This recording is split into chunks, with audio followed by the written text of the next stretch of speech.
Hi, I'm Michelle. My life might seem like a fairy tale to some, being the daughter of a successful construction tycoon, but I've always preferred a more understated existence. Despite my father's wealth and status, I've never been drawn to the allure of power and prestige. Instead, I found contentment in a simple role within my father's company, far removed from the executive hustle and the burdens of leadership that my older brother, Michael, was set to inherit. My days were filled with routine tasks, paperwork, and the occasional office banter, which suited me just fine. I had no desire to climb the corporate ladder or to immerse myself in the complexities of business strategies. It was a choice that often left people puzzled, especially considering my background, but it was one I made with no regrets. Michelle, don't you ever want more? A position of power in the company? A colleague once asked me during lunch break. I smiled, shaking my head. No, I'm happy where I am. It's peaceful, and I get to avoid all the stress that comes with higher positions. My peace was my sanctuary, and I had no intention of trading it for a life of constant stress and competition. My father, although he didn't fully understand my choice, respected it. He was supportive, as long as I was happy. Michael, on the other hand, was more than eager to take on the mantle of CEO, which suited us both just fine. My uneventful yet satisfying world took an unexpected turn one evening. I was at a casual get-together with friends when I met Jack, a bartender with a charming smile and an easygoing demeanor that I found instantly appealing. We struck up a conversation, and I was drawn to his straightforward and simple view of life. There was something refreshing about his lack of pretense and his contentment with life's simpler pleasures. So, Michelle, what do you do? Jack asked, leaning against the bar, his eyes curious. I work at my father's construction company, but just an irregular job. Nothing too high up, I replied, sipping my drink. That's cool. It's rare to meet someone who's not obsessed with climbing the ladder, Jack said, his voice tinged with respect. I laughed, feeling a sense of ease and connection. Yeah, I guess I'm a bit of an oddity in that sense. I like the simplicity of my life. As the night wore on, our conversation flowed effortlessly. Jack's views on life, his passion for his work, and his ability to find joy in the ordinary resonated with me. There was an unspoken understanding between us, a shared appreciation for the simple things. The early days of my relationship with Jack were like something out of a fairy tale. His courtship was filled with romantic gestures that made my heart flutter. He would surprise me with handwritten notes tucked into my bag, impromptu picnics in the park, and evenings spent walking along the river, talking about everything and nothing. It was a whirlwind romance, one that seemed to defy the norms I was accustomed to in my well-ordered, affluent world. However, not everyone was enchanted by this blossoming love. My father, the stoic CEO of a large construction company, had his reservations. One evening, while we were having dinner at my parents' house, he voiced his concerns. Michelle, are you sure about this young man? A bartender, and with no clear ambitions, he said, his tone laced with skepticism. I sighed, having anticipated his reaction. Dad, Jack's job doesn't define him. He's kind, genuine, and he makes me happy. Isn't that what matters? My father shook his head. Happiness is important, but so is stability, Michelle. I just want what's best for you. I appreciated my father's concern, but I believed he was judging Jack unfairly, basing his opinion on his profession rather than his character. I was convinced that love was enough to bridge any societal gaps. Despite my father's doubts, Jack and I got married in a modest ceremony. It was a beautiful day, marked by the laughter and blessings of our closest friends and family. After the wedding, I eagerly brought Jack to the apartment that would be our first home together. As we stepped inside, I watched Jack's face for his reaction. His eyes scanned the modest living room, the small kitchen, and the humble furnishings. A frown flickered across his face, so brief I almost missed it. Is everything okay, Jack? I asked, a knot forming in my stomach. He looked around once more, then turned to me with a forced smile. Yeah, it's different than I expected. But it's nice, cozy. His words and the hesitation behind them planted a seed of doubt in my heart. Did he expect more from the daughter of a wealthy businessman?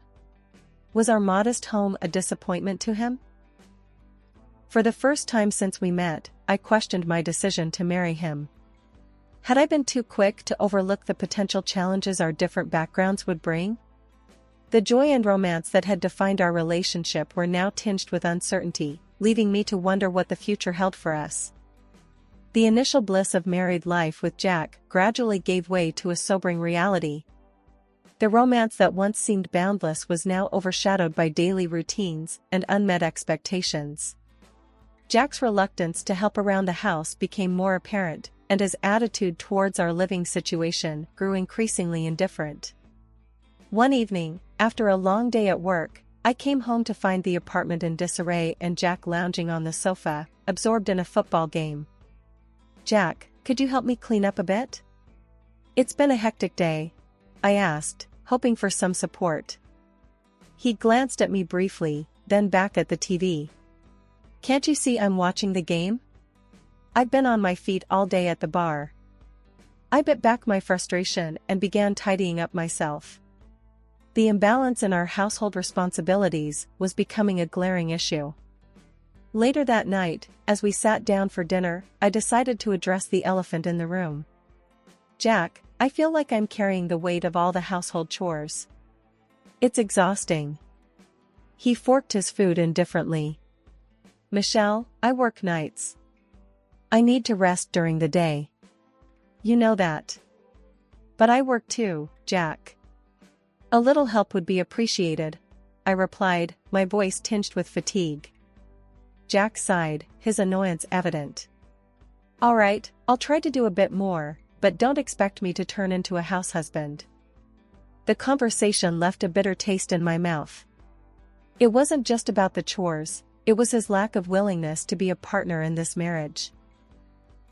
Jack's attitude towards my career became another point of contention. His once casual inquiries about my job turned into persistent nudges towards ambition. "Why don't you ask your dad for a promotion? You'd make so much more," he would often say. I shook my head, growing weary of this repeated discussion. "Jack, I've told you before. I'm happy with my job. I don't want the stress that comes with a higher position." "But you could have an easy life, Michelle. Think about the money, the comfort," he pressed, his voice laced with frustration.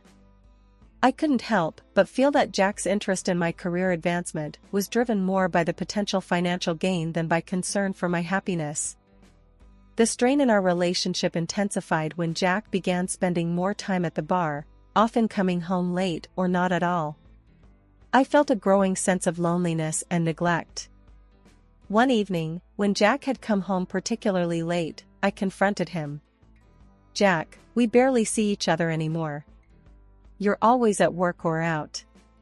He shrugged, avoiding my gaze. "I need to unwind after work, Michelle. A man needs his space." "But what about us, our marriage?" I asked, my voice barely above a whisper. He didn't respond, and I lay awake that night, questioning my decision to marry him. The man I fell in love with, who had seemed so perfect in his simplicity, was now a stranger to me. As the days turned into weeks, Jack's behavior began to change drastically. The man who once couldn't wait to come home now lingered after his night shifts at the bar, sometimes not coming home for days at a time. When he did return, there was a scent clinging to him that was unmistakably feminine and definitely not mine. My heart grew heavy with suspicion, the once warm glow of our marriage now dimmed to a flickering ember. One particularly troubling evening, Jack stumbled in well past midnight. The smell of another woman's perfume was so strong it filled the entire room.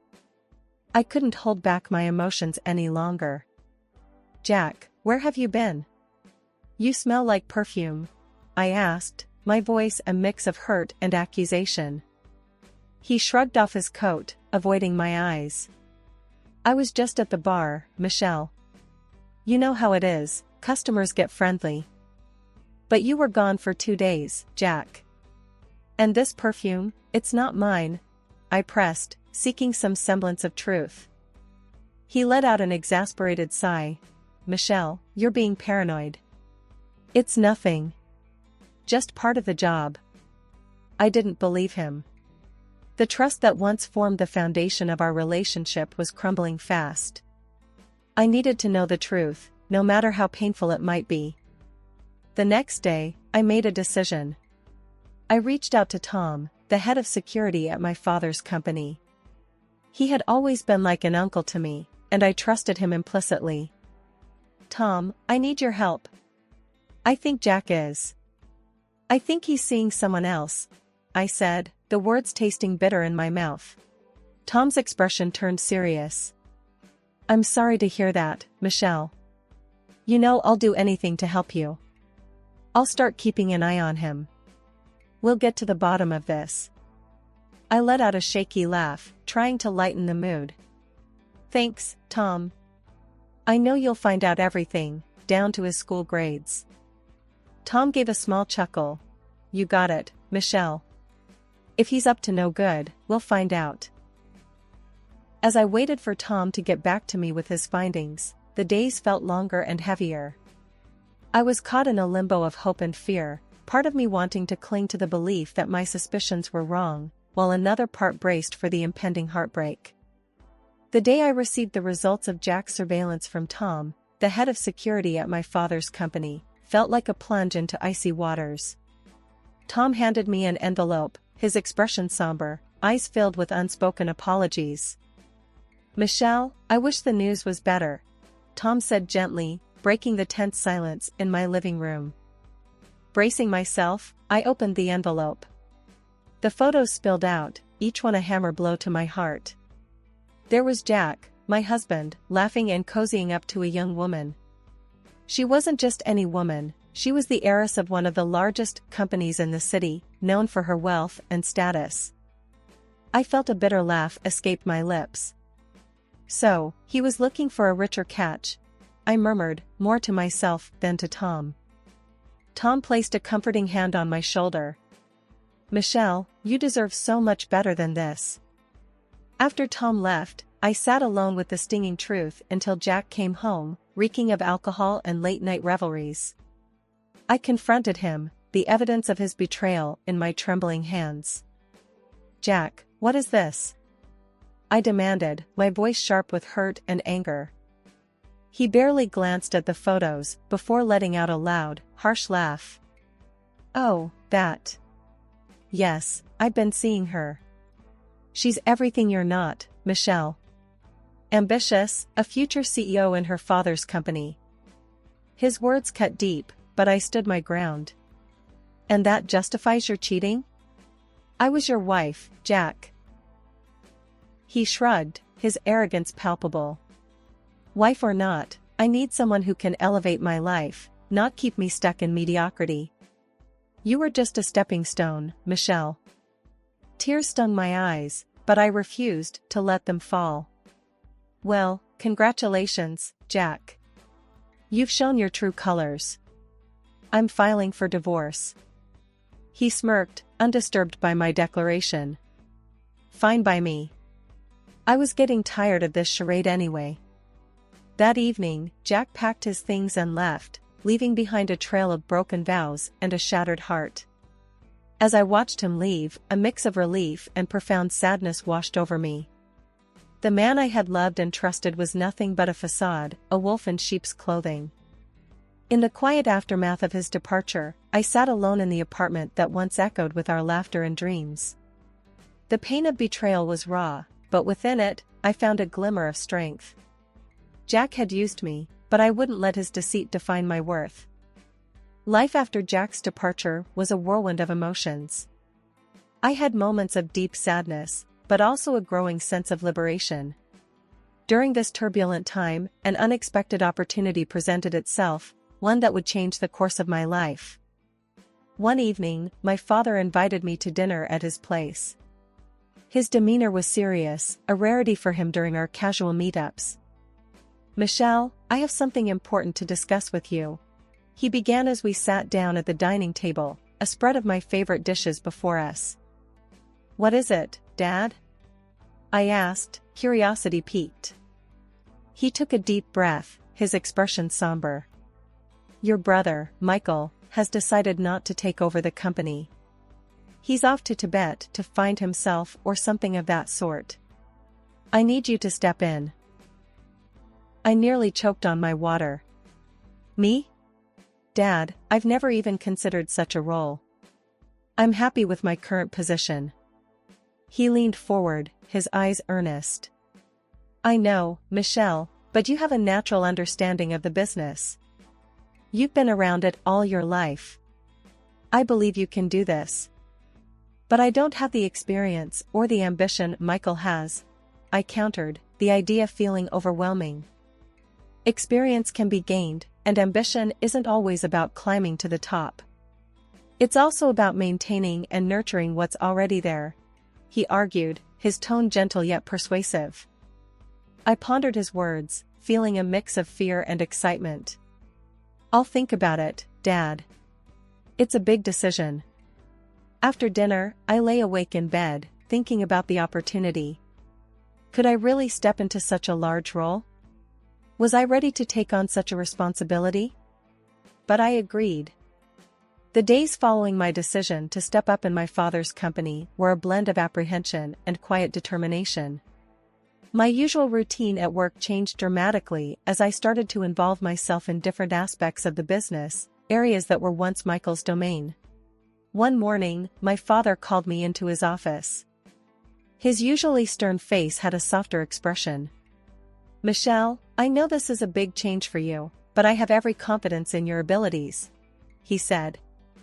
I nodded, feeling a mix of nerves and resolve. "Thanks, Dad. I'm just worried I might not live up to your expectations." He smiled reassuringly. "You'll exceed them. Just be yourself, and remember, I'm here to guide you." The first few weeks were a whirlwind of learning. I found myself in meetings that went over my head, but I listened, asked questions, and slowly, things began to make sense. I realized that leadership wasn't just about making big decisions, it was about understanding the intricacies of every part of the business. To my surprise, I discovered I had a knack for planning and budgeting. Numbers that once seemed daunting now told a story I could understand and influence. My father noticed this change. "Michelle, your budget proposal for the next quarter was impressive," he commented one day, looking over the documents I had prepared. "Really? I just tried to find the most efficient way to allocate our resources," I replied, a sense of pride swelling in my heart. "Not just efficient, but innovative too. You have a good head for this," he said, a hint of pride in his voice. Encouraged by his words, I began to take more initiatives. I negotiated with partners, bringing new ideas to the table, and to my surprise, they were well received. The company started to see growth in areas that had been stagnant. Then, 1 year after my divorce, an unexpected message from Jack disrupted the calm that had settled over my life. Sitting in my office late one evening, my phone pinged with a notification. It was a message from Jack on social media, brimming with arrogance and spite. "Hey Michelle, just thought you'd like to know how well I'm doing. Married a real woman, not like you. Check out the pics of us at exotic locations. You could never give me this kind of life." I stared at the screen, a mix of disbelief and anger coursing through me. The photos showed Jack with his new wife, posing in front of luxury cars and lavish resorts. His words stung, but I refused to let him see how much. "Still the same arrogant Jack," I muttered to myself. Deciding not to engage, I blocked him without a response. I had moved on from that chapter of my life, and I wasn't going to let him drag me back into the past. A few weeks later, fate brought another twist. I attended a high-profile business event, a gathering of the city's most influential people. As I mingled with the guests, a familiar face caught my eye. It was Jack, looking out of place amidst the crowd of business elites. He spotted me and, to my surprise, approached with a smug grin. "Michelle, long time no see. Let me introduce you to my wife." The woman beside him was dressed extravagantly, her demeanor radiating confidence. Jack continued, "This is my wife, the future director of her father's company. Much more fitting for a man like me." His wife laughed, eyeing me dismissively. "So, you're the ex-wife?" Can't believe Jack settled for someone so plain. Before I could respond, an older gentleman joined us. He introduced himself as Jack's father-in-law. His eyes widened in recognition as he looked at me. "You're Michelle? The CEO of that major construction company? My company has been hoping to collaborate with you." Jack's expression faltered, his smugness replaced by a dawning realization of his mistake. His father-in-law turned to him, his voice stern. "Jack, how dare you insult Michelle? She's a respected business leader." Turning to his daughter, he continued, "And you, laughing at someone so accomplished? You should be learning from her." The situation turned awkward for Jack and his wife as the older man chastised them. Feeling vindicated, I excused myself from the uncomfortable scene, a small smile playing on my lips. That evening was a reminder of how far I had come, not just in my career, but in my personal growth. Jack, who once looked down on me, now stood embarrassed and corrected in front of his own family. However, the saga with Jack wasn't quite over. A few days later, he somehow got hold of my phone number and called me. His voice, dripping with venom, filled my ear. "Hey, Michelle, still playing the big shot CEO? We both know you're nothing but a daddy's girl playing dress-up," he sneered over the phone. His words, meant to wound, only fueled my resolve. "Jack, why are you doing this? Haven't you caused enough damage already?" He laughed mockingly. "I just wanted to remind you of your place, Michelle. You may fool everyone else, but not me." I ended the call, seething with anger and frustration. But this time, I decided not to let Jack have the last word. Determined, I reached out to Tom, the head of security at my company. "Tom, I need your help again. Jack is trying to get under my skin. Can you find something that will stop him for good?" Tom, ever the loyal ally, agreed without hesitation. "I'm on it, Michelle. He won't bother you after this." True to his word, Tom delivered. Within a week, he uncovered evidence of Jack's infidelity. He had been cheating on his current wife with multiple women.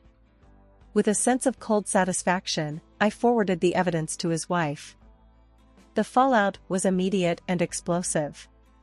Jack's wife, enraged by his betrayal, threw him out.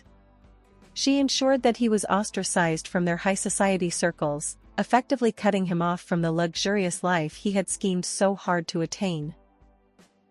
I heard through mutual acquaintances that Jack was back to bartending, his dreams of wealth and status shattered. He was laden with debts, a far cry from the high life he once flaunted. As for me, I focused on rebuilding my life. My work as the CEO brought new challenges and successes, and I found joy in the responsibilities and the growth it offered. The company thrived under my leadership, and I found a renewed sense of purpose in my role. During this time, I met Alan, a colleague from another firm. He was everything Jack wasn't: kind, genuine, and grounded. Our relationship developed slowly, built on mutual respect and shared values. With Alan, I found the companionship and understanding that had been missing in my life. Jack's attempts to bring me down only highlighted his own insecurities and failures.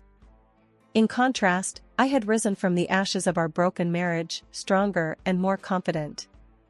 I had found success in my career and happiness in a relationship built on trust and love. As I moved forward with Alan, I knew that the lessons from my past had prepared me for a brighter, more fulfilling future. I had turned the page on a difficult chapter in my life, ready to embrace the new opportunities and joys that lay ahead.